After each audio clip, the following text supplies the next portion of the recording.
நம்ம கடைக்கு வந்த காளாங்க ஃப்ரெஷ்னஸை மட்டும் காமிக்கல. பீஸை பாருங்கள், ஒன்று மெலிசாக இருக்கும், ஒன்று கனமாக இருக்கும். கனமாக இருக்கிறது குழம்புக்கும், மெலிசாக இருக்கிறது வறுவலுக்கும் வாங்கினாங்க.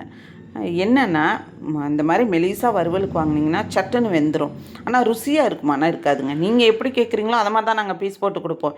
இந்த காளாவை வாங்கினவங்க வந்து வயிறை இந்த கொடுவாவுக்கு வந்து கொடுக்குற மாதிரி கேட்டாங்க, அதை மாதிரி போட்டு கொடுத்துட்டோம். அது பிரச்சனை கிடையாது.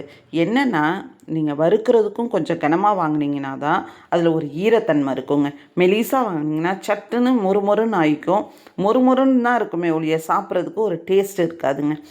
ஒரு ஒரிஜினல் டேஸ்ட் ஒரு மீனோடது உங்களுக்கு தெரியணும்னா கனமாக போட்டு வறுத்திங்கன்னா தான், சதன்னு வறுத்திங்கன்னா தான் அது ஈரத்தன்மையோட ருசியாக இருக்குங்க. இப்போ செனை வாங்குறீங்க அப்படின்னா முழுசாக இருந்ததுன்னா அப்படியே முழுசாக குழம்புல போட்டுக்கோங்க, வறுத்துக்கோங்க. இந்த மாதிரி பொரிக்கிற ஸ்டேஜில் இருந்தால் உடஞ்சி தான் வரும். அதை ஜாக்கிரதையாக கட்டையிலலாம் படாமல் அப்படியே கவரில் போயோ பாத்திரத்துலேயோ வாங்கிக்கோங்க.